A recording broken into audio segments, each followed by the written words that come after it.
সম্মানিত বিনিয়োগকারী বন্ধুগণ, বিডি স্টক চ্যানেলে আপনাকে স্বাগতম। আজ আমি আপনাদের সঙ্গে প্রতিদিনই যে কয়েকটি স্টক নিয়ে ডিসকাশন করে থাকি, তার মধ্যে আজকেও কয়েকটি স্পেশাল স্টক নিয়ে ডিসকাশন করব। তো যেগুলো সাপোর্ট পয়েন্টে আছে, আপনি হয়তো এখানে যদি বিনিয়োগ করেন তাহলে আমার মনে হয় আপনি একটু ভালো হয়তো প্রফিট টেক করতে পারেন। কারণ সাপোর্ট জোনে যদি কোনো স্টককে আমরা বাই করতে পারি, অর্থাৎ কেনার সময় যদি আমরা লাভ না করতে পারি, তাহলে কিন্তু সেল করে কিন্তু খুব একটা প্রফিট করা যায়।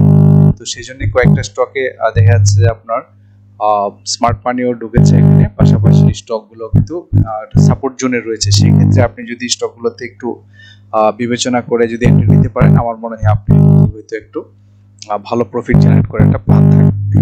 তো তার মধ্যে কয়েকটি স্টক আছে, সেই স্টকগুলোর মধ্যে আমি আপনাদের সঙ্গে ডিসকাশন করব। তো আলোচনার শুরুতে আমি রিকোয়েস্ট করবো আমার বিডি স্টক চ্যানেলকে সাবস্ক্রাইব করার জন্য।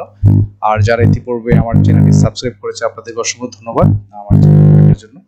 আর আমার এই আলোচনাটা টোটালি আমার ব্যক্তিগত আলোচনা, আপনারা কেউই আমার আলোচনা থেকে সরাসরি বাই বা সেল করেন উদ্বুদ্ধ হবেন না। সম্পূর্ণ আপনার নিজের বুদ্ধিমত্তা এবং অভিজ্ঞতা দিয়ে আপনি বাই বা সেল করবেন, এতে আপনার বিনিয়োগটা সুরক্ষিত থাকবে, আপনি মানসিকভাবে শান্তি পাবেন। তো আজকে যে স্টকটি নিয়ে আমি কথা বলবো, প্রথমে সেই স্টকটি হচ্ছে সাজিবাজার পাওয়ার কোম্পানি লিমিটেড। এই স্টকটি নিয়ে কথা বলার উদ্দেশ্য হচ্ছে যে দুটো কারণে। একটা হচ্ছে যে স্টকটি কিন্তু দীর্ঘদিন কিন্তু ছিল হচ্ছে ফ্লোর বাজে আটকা ছিল, তো রিসেন্টলি কিন্তু সেটা মোটামুটি একটা সেল বাই হচ্ছে। তো বর্তমানে তারপর যে পজিশনটা এখানে কিন্তু সে হচ্ছে তার কারেকশনটা ফেজটা শেষ করে সে সাপোর্ট জোন থেকে এখন কিন্তু আপট্রেন্ড নেওয়ার একটা প্ল্যান করতেছে। তো এই সময়টাতে যদি সাপোর্ট জোনে যদি বাই করে, তাহলে কিন্তু আপনি একটা প্রফিট জেনারেট করতে পারেন। তো এই ক্ষেত্রে দেখা যাচ্ছে যে যদি আপনার এই স্টকটা কিন্তু অ্যাটলিস্ট 53 পর্যন্ত যাওয়ার সম্ভাবনা আছে, তারপর কিন্তু তার এই জায়গা পর্যন্ত সে যাবে। 2 দিন আগে হোক আর পরে, আপনি যদি এখানে যদি কিছুদিনের জন্য বিনিয়োগ করতে পারেন, তাহলে কিন্তু আপনি 65 পর্যন্ত সে যাবে। এরপরে কিন্তু সে আপ ট্রেন্ড করার একটা প্ল্যান করবে। তো আমরা ওদিকে যাচ্ছি না, আমাদের উদ্দেশ্যটা হচ্ছে যে এই লেভেলে যদি আমরা বাই করতে পারি, তাহলে কিন্তু আমাদের এখানে যথেষ্ট প্রফিট জেনারেট করতে পারি। তো সেই ক্ষেত্রে আগামী, যেহেতু আজকে একটা বড় একটা গ্রিন ক্যান্ডেল দিয়েছে, আগামীগুলোতে এই ধরনের ক্যান্ডেল দিতে পারে, নাও দিতে পারে।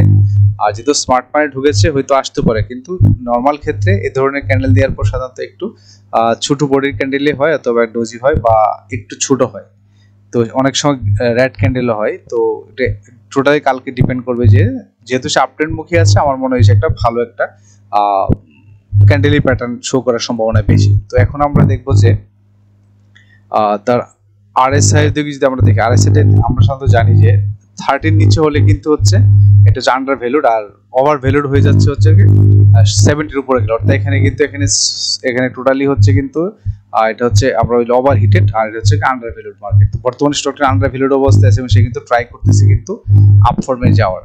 এবং নেক্সটে আমরা দেখবো যে এমএসসির হিস্টোগ্রাম পার্টটা কিন্তু সে একবার ইতিপূর্বে একবার দুইবার কিন্তু ট্রাই করে ফেল, বাট থার্ড টাইমে কিন্তু সাধারণত মিসিং হয় না, যার ফলে এখানে কিন্তু আপট্রেন্ড নেওয়ার যে এই যে একটা ইউটার্ন কিন্তু নিচ্ছে, এখান থেকে আমরা দেখতে পাচ্ছি।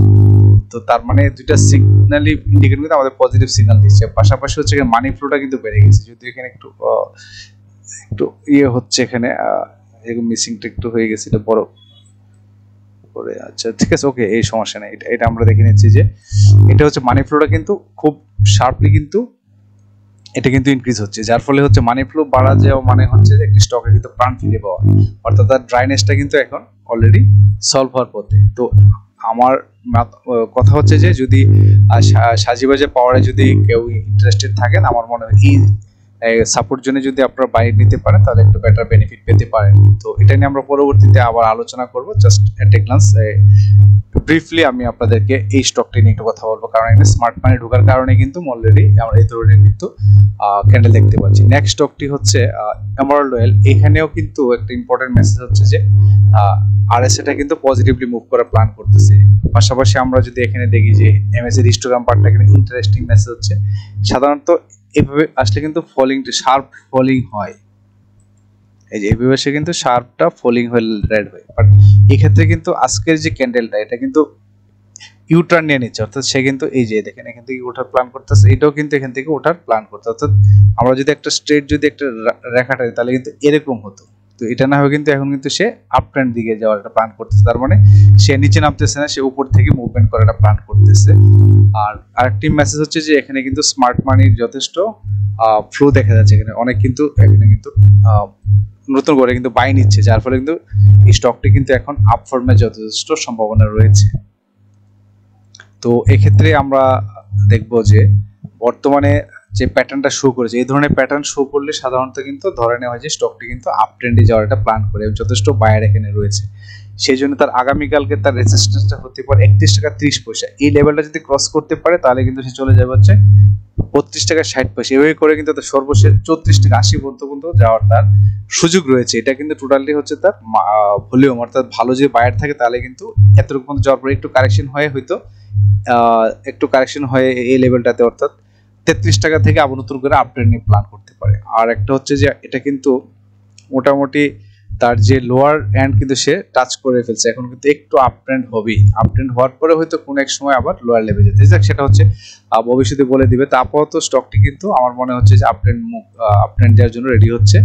আপনারা যদি কেউ এবার লোয়ালে নতুন করে বিনিয়োগ করতে চান, আমার মনে হয় এই জায়গাটা প্ল্যান করতে পারেন, আপনাদের হয়তো একটা ভালো একটা প্রফিট দিতে পারে এই স্টকটি, বর্তমান ধারায় যেভাবে আছে। তো নেক্সট স্টকটি হচ্ছে জেমিনি সি ফুড নিয়ে কথা বলার আগে আমরা প্রথমে দেখব আরএসআইটা কিন্তু এখানে পজিটিভ, তো সে আপ ট্রেন্ড অবস্থায় যাওয়ার প্ল্যান করতেছে। মোরওভার এমএসসি হিস্টোগ্রাম বারটা কিন্তু মোটামুটি আমার মনে হচ্ছে যে অলরেডি থার্ড ডে হয়ে গেছে, আর হচ্ছে আগামী সপ্তাহের মাঝে ইনশাল্লাহ হয়তো অক্টোবরের ফার্স্ট উইকের মধ্যে এমএসসিডি ক্রসওভার করে একটা আপ ট্রেন্ড এর প্ল্যান করবে। মোরওভার আমরা যদি এদিকে ফলো করে যে ক্যান্ডেল প্যাটার্নটা যদি একটু দেখি তাহলে কিন্তু সাধারণত কারেকশন শেষে এই ধরনের ক্যান্ডেল থাকলে আমরা ধরে নিই যে স্টকটি কিন্তু আপ ট্রেন্ড হওয়ার একটা প্ল্যান করতেছে। তো সেই ক্ষেত্রে স্টকটা আশা করছি আগামীকালকেও পজিটিভিটি শো করে এবং তার যে একটা ভালো যে রেজিস্ট্যান্স, একটা গুড রেজিস্ট্যান্স হচ্ছে তার এখানে 242 টাকা, এই লেভেলে কিন্তু সে একটা রেজিস্ট্যান্সটা আছে, এটা কিন্তু ওভারকাম করতে তাকে ভালো ভলিউমের প্রয়োজন। এটাকে যে ওভারকাম করতে পারে তাহলে কিন্তু 257 টাকা পর্যন্ত যাওয়ার পরে সে কিন্তু একটু ডাউন ট্রেন্ড হতে সে কারেকশন মোডে এসে নতুন করে কিন্তু আবার একটা আপ ট্রেন্ডের প্ল্যান করবে, কারণ অলরেডি হয়তো এটা উপরে যাবে অথবা অ্যাটলিস্ট সে আমার মনে হচ্ছে যে 265 অথবা 257 এই লেভেল 257 লেভেলে যাওয়ার সময় ম্যাক্সিমাম এটা যাবে।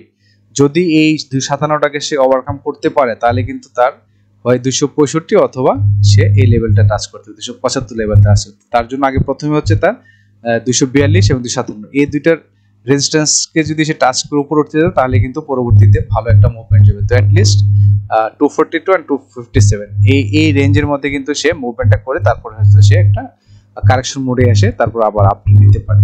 তো এই ছিল জেমিনি সি ফুড নিয়ে। আর নেক্সট স্টকটি হচ্ছে লঙ্কা বাংলা ফাইন্যান্স নিয়ে একটু কথা বলবো। সেটা হচ্ছে এই স্টকটার আরএসআইটা যদি ফলো করি তাহলে দেখবো এটা কিন্তু ডাউন ট্রেন্ড এখন মেইনটেইন করতেছে।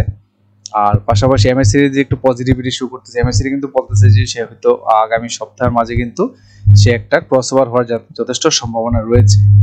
আর এমএসসিডি গেল, আমার আরএসআই গেল। মোরওভার আমরা যদি দেখি যে লঙ্কা বাংলাদেশে যদি আমরা ক্যান্ডেল প্যাটার্ন চার্টটা একটু ফলো করি তাহলে দেখবো যে বর্তমানে সে যে অবস্থায় আছে এই ক্যান্ডেলটা, এখানে যদিও এখানে সেলারের যথেষ্ট অ্যাক্টিভ, বায়ারও অল্প আছে, বাট বডির তুলনায় কিন্তু সেলার এখানে বেশি অ্যাক্টিভ। সেই জন্য মনে হচ্ছে যে আরেকটু কারেকশন যেতে পারে, যদি যায় তাহলে 17 টাকা পর্যন্ত তার যাওয়ার একটা সুযোগ রয়েছে। আর যদি 17 টাকা সাপোর্টটাকে সে ভেঙে ফেলে তাহলে 16 টাকা পর্যন্ত তার একটা যথেষ্ট ভালো একটা সাপোর্ট রয়েছে। কারণ ইতিপূর্বে আমরা দেখেছি যে এই লেভেলগুলোতে কিন্তু এর আগে কিন্তু স্টকটি কিন্তু মোড় ঘুরে গিয়েছিল, এই লেভেল থেকে এই 17 টাকা লেভেলে কিন্তু সরি এই যে এই লেভেলটাতে কিন্তু মোড় ঘুরে গিয়েছিল, এই যে এখান থেকে আপট্রেন্ডে ছিল 17 টাকায়, মানে আর হচ্ছে কি 16 টাকা হলো সর্বশেষ এই জায়গায়, অর্থাৎ 17 টাকা থেকে যাওয়ার সম্ভাবনা বেশি তার। আর এখানে আর যদি আর মোটামুটি তার লোয়ার লোড যেটা সেটা কিন্তু অলমোস্ট কাছাকাছি চলে আসছে, যদি পরবর্তীতে আপট্রেন্ডে আবার হয়তো এই লেভেলটাতে কোন এক সময় তো আসতে পারে।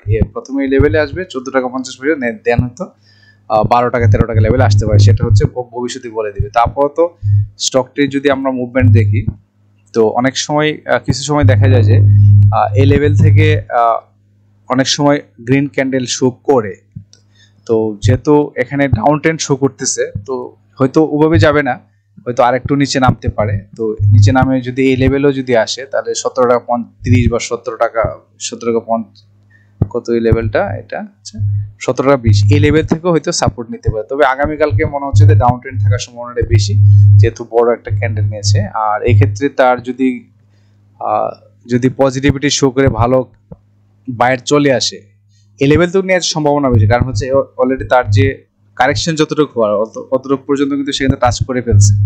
যদি এই লেভেল থেকেও গ্রিন ক্যান্ডেল নেয় তাহলে কিন্তু এটা বেটার হবে। আর যদি এটা সে সাপোর্টটাকে রেসপেক্ট না করে যে ডাউন ট্রেন্ডে চলে যায়, তাহলে 70 টাকার থেকে আমার মনে হয় যে সে হয়তো একটা পজিটিভিটি মেনটেন করে হয়তো আপ ট্রেন্ড নেবে। আর যদি আগামীকালকে তো আপ ট্রেন্ড নেয়, তাহলে তার প্রথম রেজিস্ট্যান্স পড়বে 18 টাকা 30 পয়সা, এটা একটা ভালো একটা রেজিস্ট্যান্স আছে। আর নেক্সট হচ্ছে তার 19 টাকা 40 পয়সা। ওই এখানে যাওয়ার পর হয়তো একটু বিরতি নেই, কারণ এখানে অনেক বড় বড় গ্যাপ রয়েছে। এটাকে ওভারকাম করতে গেলে কিন্তু তাকে ভালো ভলিউম প্রয়োজন হবে, সেজন্য হয়তো একটু ডাউন ট্রেন্ডে এসে নতুন করে একটা এনার্জি নিয়ে দেন হয়তো সে আবার আপ ট্রেন্ড গিয়ে এই লেভেলগুলোতে টাচ করতে পারে। তো এই ক্ষেত্রে যেহেতু যত বেশি ডাউনফল হবে তার আপটা কিন্তু তত ছোট হবে, যত বেশি কারেকশন আপ কিন্তু ছোট ছোট ছোট আপ করে করে কিন্তু পরে আবার সে নতুন করে একটা হায়ার হাই ক্রিয়েট করতে পারে। তো সেক্ষেত্রে মনে হচ্ছে 19 টাকা 40 পয়সা তার যাওয়ার পরে হয়তো সে একটু কারেকশন এসে নতুন করে আবার আপ ট্রেন্ড নেবে। তো এই ছিল লঙ্কা বাংলা ফাইন্যান্সটা নিয়ে, একটু ধৈর্য ধারণ করতে হবে। তো আশা করি আগামী সপ্তাহে হয়তো আগামী ফার্স্ট উইকের মধ্যে হয়তো একটু পজিটিভিটি শো করতে পারে। নেক্সট স্টকটি হচ্ছে সিপার নিয়ে আমরা যদি আরএসআইটা একটু খেয়াল করি, আরএসআইটা কিন্তু ডাউন ফর্ম আমাদেরকে ইন্ডিকেট করতেছে যে সে একটা কারেকশনে যাচ্ছে। আর পাশাপাশি এক্ষেত্রে কিন্তু একটু ইম্পর্টেন্ট মেসেজ দিচ্ছে আবার সেম, এটা কিন্তু ইউটার্ন নেওয়ার একটা প্ল্যান করতেছে। এখানে আমি একটা জাস্ট আগে থেকে একটা লাইন ড্র করেছি, একটা যে ইমাজিনারি লাইন। তো এখান থেকে দেখা যাচ্ছে নর্মালি কিন্তু এটা এদিক থেকে কিন্তু নিচে নামার কথা, বাট এই যে অর্থাৎ 29শে সেপ্টেম্বর এবং 30শে সেপ্টেম্বর দুইটা ক্যান্ডেল কিন্তু আপ ট্রেন্ড হয়ে যাচ্ছে। তার মানে হচ্ছে কিন্তু শেয়ার নিচে নামার সম্ভাবনাটা কমাই দিছে, অর্থাৎ সে কিন্তু উপর থেকেই হয়তো আবার নতুন করে মুভমেন্ট নিয়ে আপ ট্রেন্ড যাবে। আর যেহেতু রেড ক্যান্ডেল হয়ে আজকে শো করছে, সেই জন্য হয়তো আরএসআইটা একটু ডাউন ফর্মে দেখাচ্ছে। তো এই ক্ষেত্রে আমরা যদি ক্যান্ডেল প্যাটার্নটা একটু খেয়াল করি, তাহলে দেখবো যে সাধারণত এই ধরনের ক্যান্ডেল যেটা হচ্ছে স্পিনিং টপ, এটা কিন্তু মিন করে যে সামনে একটা রিভার্সাল ট্রেন্ড দেওয়া, তো সামনে হয়তো করে একটা এই ট্রেন্ডের একটা মুভমেন্ট কিন্তু আমরা দেখতে পাবো যে রিভার্স, অর্থাৎ সে ডাউন ট্রেন্ডে যেতে পারে। তো এই জন্য প্রথমে কিন্তু সে আপ ট্রেন্ডের একটা সিগন্যাল দিয়ে রাখছে যে আপে যাওয়ার পরে কিছুদিন পরে সে একটু কারেকশনে যাবে। এটা গ্রিন হইতে পারে, রেড হইতে পারে, এটা কোনো সমস্যা না। তবে আগামীকাল এই ধরনের ক্যান্ডেল শো করলে সাধারণত আমরা ধরে নিই যে ক্যান্ডেলটা পজিটিভ নিয়ে, গ্রিন ক্যান্ডেল নিয়ে পজিটিভ হয়তো ফরওয়ার্ড মুভমেন্ট করবে। এই জন্য তার আগামীকালকে তার রেজিস্ট্যান্সটা আসতে পারে 49 টাকা 40 পয়সা। এটা তো একটা হার্ডেল একটা রেজিস্ট্যান্স কাজ ইতি পড়বে। এইটা একটা বড় একটা কিন্তু এখানে কিন্তু সেলারদের একটা অ্যাক্টিভিটি রয়েছে, অর্থাৎ যেহেতু পিক উইকটা অনেক বড় দিয়ে দিয়েছে, সেই কারণে কিন্তু এখানে একটা ভালো কিন্তু এই লেভেলে কিন্তু প্রচুর সেলার আছে। 49 টাকা 40 পয়সা সে যদি যাওয়ার পর কিন্তু প্রচুর সেলারদের প্রেসার আসবে। যদি এটাকে ওভারকাম করতে পারে তাহলে কিন্তু সামনে তার বড় রেজিস্ট্যান্স 51 টাকা 90 পয়সা, অর্থাৎ 52 টাকা কিন্তু যথেষ্ট সেলার পাওয়া যায়। আর এই গ্রুপ অর্থাৎ 52 টাকা এবং হচ্ছে 49 টাকা এই লেভেলে কিন্তু প্রচুর সেলার আছে, অর্থাৎ এটাকে ওভারকাম করতে গেলে তাকে অনেক বড় ধরনের কিন্তু বায়ার লাগবে, এখানে ভালো ভলিউম বাই হতে হবে, তাহলে কিন্তু সম্ভব এই রেজিস্ট্যান্স দুটোকে ওভারকাম করা, নাহলে কিন্তু স্টকটি কিন্তু স্লোলি যাবে। তো এটা তো একদিন যাবে না, জাস্ট কয়েকটা দিনে দিনে গ্যাপে যাবে। বাট আমরা মেনশন করতেছি আমি যে এই 52 টাকা এবং 50 টাকা এই লেভেলে যে তার যে সেলারদের যে অ্যাক্টিভিটি, এটাকে ওভারকাম করতে গেলে আপনার তো এখানে প্রচুর পরিমাণ বায়ার দরকার। এই বায়াররা যদি ওভারকাম করতে পারে সেলার, তাহলে কিন্তু সম্ভব আপ ট্রেন্ডে যাওয়ার, এবং সর্বশেষ তার 56.8 পর্যন্ত তার যাওয়ার যথেষ্ট পসিবিলিটিস রয়েছে সিপার্লের ক্ষেত্রে। এবং সিপার্লের একটি মেসেজ হচ্ছে যে ও কিন্তু এই স্টকটি কিন্তু মোটামুটি তার লোয়ার যে এন্ড এটা কিন্তু সে টাচ করে ফেলছে, এই জন্য সে কিছুটা হইলেও সে এখানে কিন্তু আপ ট্রেন্ড বজায় রাখবে, কারণ এটাই হচ্ছে স্টকের নিয়ম। তারপর হয়তো এই লেভেলে যাওয়ার পর হয়তো সে একটু ডাউন ট্রেন্ড যাবে, কারণ এই যে গ্যাপগুলো এগুলো কিন্তু সে অবশ্যই ফিল আপ করবে step by step, fill up করে কিন্তু আবার নতুন আবার কিন্তু ড্রপ ডাউন হয়ে কিন্তু সে যাবে। অ্যাটলিস্ট সে কিন্তু এই লেভেল পর্যন্ত যাবে, এই লেভেল যাওয়ার পরে একটু সার্ভাইভ করতে পারে। এই যে লেভেলটা 84 পর্যন্ত যাওয়ার তার যথেষ্ট সম্ভাবনা আছে। এখান থেকে যাওয়ার পর একটা টাফ, এই ব্যারিয়ারটা ভাঙা কিন্তু অনেক কঠিন। তো সেই জন্য 84 পর্যন্ত তার যাওয়ার একটা সুযোগ রয়েছে, বাদে আছে এই লেভেল পর্যন্ত তার একটা 82 পয়েন্ট সামথিং মতো যাওয়ার, তারপর হয়তো সে একটা ডাউন ট্রেন্ড হয়ে হয়তো একবার হয়তো আবার একবার হয়তো স্টেপ বাই স্টেপ হয়তো এই লেভেলটা টাচ করতে পারে। অর্থাৎ এটা হচ্ছে কত 37 বা 11। তো যাই হোক, এটা হচ্ছে পরের সংলাপ। আমরা মোটামুটি ধারণা নিতে পারি যে আগামী কালকে হয়তো পজিটিভিটি শো করে স্টকটি সামনের দিকে এগোবে এবং তার প্রথম রেজিস্ট্যান্সটাই হবে বড় রেজিস্ট্যান্স 50 টাকা, আর পরেরটা হচ্ছে 52 টাকা। এই দুইটা হচ্ছে তার বড় রেজিস্ট্যান্স, এটাকে ওভারকাম করতে পারলে সে ভালো একটা জায়গায় পৌঁছতে পারবে। তো ধন্যবাদ বিনিয়োগকারী বন্ধুগণ, এই ছিল কয়েকটি স্টক নিয়ে আপনাদের সঙ্গে ডিসকাশন করা। পরবর্তীতে আবার নতুন কোনো ভিডিও নিয়ে আপনাদের সঙ্গে আবার হাজির হবো। ততক্ষণে সবাই ভালো থাকবেন। আসসালামু আলাইকুম।